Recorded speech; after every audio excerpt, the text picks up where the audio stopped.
Salut à tous, pour cette première grosse vidéo, le sujet ne sera pas des plus joyeux, et il fallait en parler le plus tôt possible. Cette vidéo concernera le rappeur Fem2Go, récemment accusé de choses très graves. Je vais donc vous expliquer qui il est, qu'est-ce qu'il a fait, et mon avis sur cet événement. Alors, Fem2Go, de prénom toujours inconnu, est né en janvier 2001. Celui-ci a eu une vie extrêmement triste, traumatisante et tourmentée. Il a vécu on ne sait où et a été victime dès l'enfance de viols au sein de sa famille. Également, il s'est prostitué très jeune et est tombé dans l'alcool et la drogue. Tout ça, c'est raconté dans son album Pretty Doll Corpse. Retenez bien cet album parce qu'on va en reparler juste après.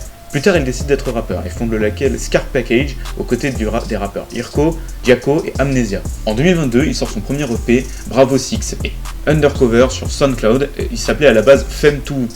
Il continue ses EP et en sort plusieurs sur son alter ego Baby Hayabusa. Et le 10 octobre 2025, son ultime album, la montée de sa carrière, Pretty Doll Corpse, avec la rappeuse Petite Sœur et le rappeur Neofron. Là, on parle pas d'un album qui n'a pour but d'être street crédible ou de se faire passer comme le rappeur le plus dérangeant et le plus violent. Dans cet album, Fem2Go raconte son enfance torturée dans des textes crus, et la rappeuse Petite Sœur parle, elle, de sa difficulté en tant que femme trans. Et ça rate pas, dès sa sortie, l'album est adulé, il est sacré meilleur album de 2025, et l'album le plus dérangeant de 2025 également. Les fans qui sont en général des gens de la Gen Z, la mienne, sont en adoration devant cet album. Et comble de tout ça, il récolte des millions d'écoutes sur Spotify. La chanson Puke Something en récolte 5 millions. Je sais pas si vous vous rendez compte, mais pour des rappeurs de niche underground pas très connus jusque-là comme eux, c'est déliramment grand. Mais ce jeudi 5 mars 2026, le monde de Fem2Go s'apprête à s'écrouler.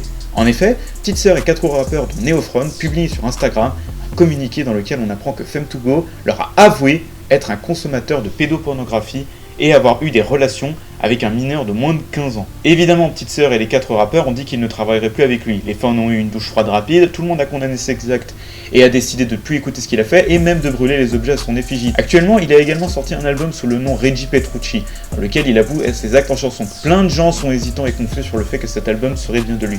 Sincèrement, je sais pas comment vous pouvez encore le défendre. Plus le fait qu'il ait fait des stories où il a dit vouloir dénoncer l'industrie du rap. Alors je suis d'accord là-dessus, l'industrie du rap est très mauvaise, mais par autant ce n'est pas l'industrie du rap le problème, mais lui, et je vois pas le rapport. En quoi faire des actes sordides dénonce quoi que ce soit. Et évidemment, mon avis est bien tranché là-dessus. Mon soutien revient directement à la victime et aucunement à ce sac à merde dont je n'ai jamais écouté les musiques car j'ai toujours trouvé lui et son crew malsain.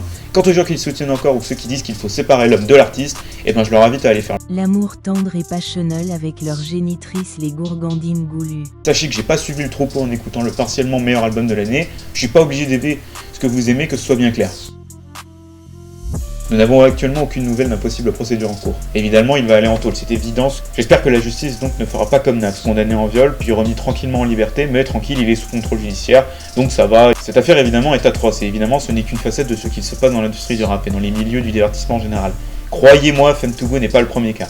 En tout cas, cette affaire a dû laisser un goût amer à beaucoup de ses fans et à beaucoup de ses collaborateurs. J'espère sincèrement qu'on réunira cette preuve pour foutre cette ordure en prison, et que la victime trouvera de l'aide.